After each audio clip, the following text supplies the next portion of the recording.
राळेगाव तालुक्यातून एक धक्कादायक बातमी समोर येत आहे।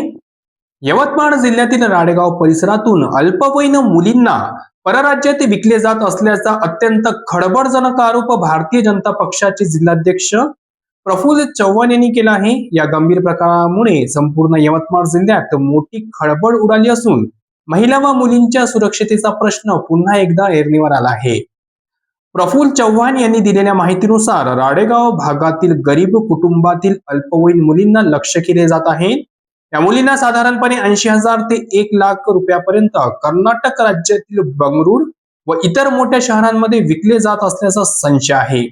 हा केवळ एखादा छोटा प्रकार नसून यामागे एक मोठे रॅकेट कार्यरत असल्याची धक्कादायक माहितीही त्यांनी दिली आहे। या प्रकाराचे गांभीर्य लक्षात घेता जिल्हाध्यक्ष प्रफुल्ल चव्हाण यांनी रविवारी कॅबिनेट मंत्री अशोक उईके यांच्यासह अतिरिक्त जिल्हा पोलीस अधीक्षकांची भेट घेतली। या भेटीदरम्यान त्यांनी प्रशासनाला सविस्तर निवेदन दिले आणि या मानवी तस्करीच्या प्रकरणाची सखोल चौकशी करण्याची मागणी केली। तपासातून असे समोर येत आहे की आर्थिक दृष्ट्या दुर्बल असलेल्या कुटुंबांना हे सिंडिकेट लक्ष्य करत आहेत। लग्नाचे आमिष किंवा शहरात चांगल्या पगाराच्या नोकरीचे प्रलोभन दाखवून या अल्पवयीन मुलींना जाळ्यात ओढले जात असल्याची शक्यता आहे।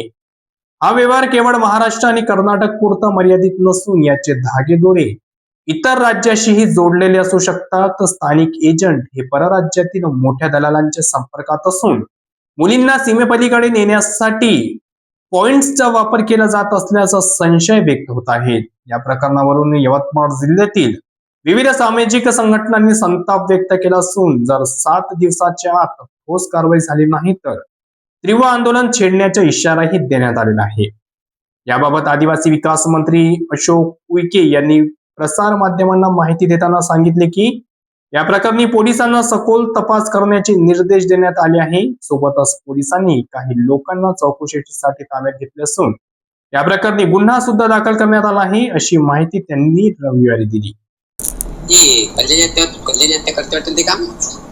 हाव. सोडलं का? नाही. बाबा म्हणजे आपल्या गावात दिसते का राकाशी? मोबाईलवर काम करत असते मी। अच्छा असं आहे का?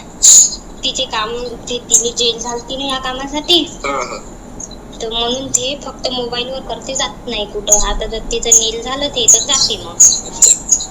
अच्छा बाबा कल्याणी त्याचंही लग्न दिलं करून कल्याणी हत्या निघाली होती ना। मध्य पुरेशी हो त्यालाच दिसत। हो का? खतरनाक काम आहे। तू भी करते का काम तसे? कोण? मध्य पुरेशी नाही हो, ती मजरही करते। मला वाटलं नाही। पैसा किती भेटते मग, पण बदलवायला लागते। तुला काय वाटतं चांगलं काम आहे? नाही मला चांगलं नाही वाटत बा।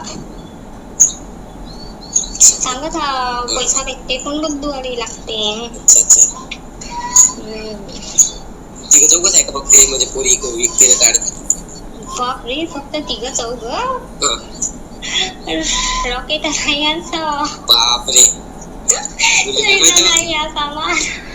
बापरे आता पुन्हा या सिंडिकेटमध्ये समाविष्ट असलेल्या एका महिलेची ही मुलगी आणि तिचा मित्र या दोघांमधला हा संवाद आहे।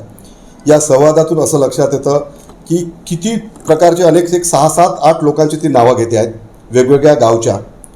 ती स्वतः सांगते आहेत की याच्यामध्ये पैसा खूप मिळतोय परंतु बददुआ पण लागते, असं ती मुलगी सांगते आहे। त्या मुलीला या विषयाची प्रचंड माहिती आहे, डिटेल माहिती आहे। ती सांगते की याच्यासाठी कसे नकली आधार कार्ड तयार करावं लागते, कसं हे रॉकेट काम करते, कशा पद्धतीनं मुलींचं ट्रान्सपोर्टेशन होतं, कसे खोटे दस्त तयार करावं लागतात आणि कोण काय काय काम करतं, मुली काढायचं काम कोण करतं, डिलिंग कोण करतं, मुली कुठे केल्या जातात, असा हा संवादाची हे आहे।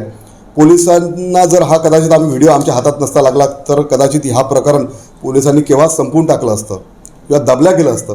परंतु याच्यामुळे आता याचं डिटेल चौकशी, डिटेल इन्व्हेस्टिगेशन होणं आवश्यक आहे, कारण हा अतिशय गंभीर आणि महिलांच्या मुलींच्या सुरक्षिततेशी संबंधित मानव तस्करीचा मोठा विषय आहे।